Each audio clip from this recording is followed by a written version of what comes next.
ये मंदाकिनी जो यहाँ पे प्रवाहित हो रही है चित्रकूट में, तो इसकी क्या महिमा पुराणों में बताई गई है और आज इसकी जो दुर्दशा है उसके पीछे क्या कारण मानते हैं आप? नदी पुनीत पुराण बखानी अत्र प्रिया निज तप बलकानी।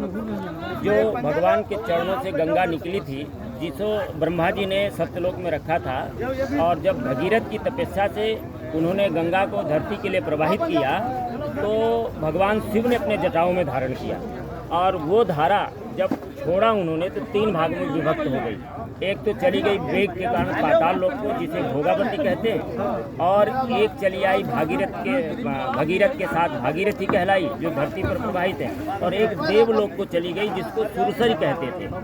अब जब अत्रि जी के तपस्या के काल में ही इतना भयानक जल का अकाल पड़ा कि सारे चित्रकूट की जनता त्राही त्राही करने लगी, उनकी समाधि खुली। तो अनसुईया जी से उन्होंने जल की कामना किया। तो अनसुईया जी ने सोचा कि अब जल कहाँ से लाएं, जल तो यहाँ है नहीं। तो उन्होंने याद किया उस सुरसरी को, जो देवलोक में बहने वाली गंगा थी। इसीलिए कहा सुरसरी धार नाव मंदाकिनी, तो सब पोतक पात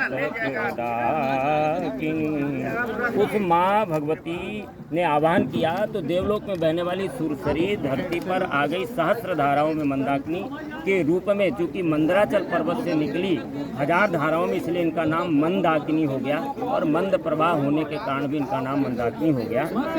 तो ये तो इतनी महत्वपूर्ण नदी है कि साक्षात माघ पूर्णिमा के दिन प्रयागराज भी चित्रकूट में एक दिन स्नान करने के लिए इस मंदाकिनी में आते हैं। इसमें प्रयागराज की जो महिमा कही गई है, तीर्थराज, वो भी स्नान करने आते हैं। तो मंदाकिनी की महिमा तो शास्त्रों में अगणित रूप से प्रमाणित है।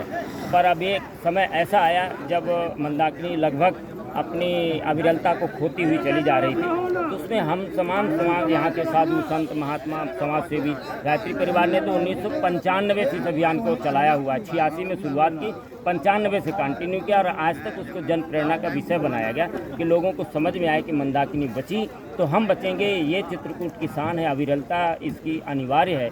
मंदाकिनी और कामदगिरी नहीं हो तो चित्रकूट का पूरा महत्व ही समाप्त हो जाता है। इसलिए हम सभी को प्रयासपूर्वक जितने भी साधु संत धर्म संप्रदाय के लोग हैं, चित्रकूट में निवासी हैं या चित्रकूट को मानने वाले लोग हैं, उन सभी की आवश्यकता है कि लोग मंदाकिनी को जीवित और जीवंत बनाने में अपना योगदान प्रदान करें। गुरु जी एक बार और कस दूँ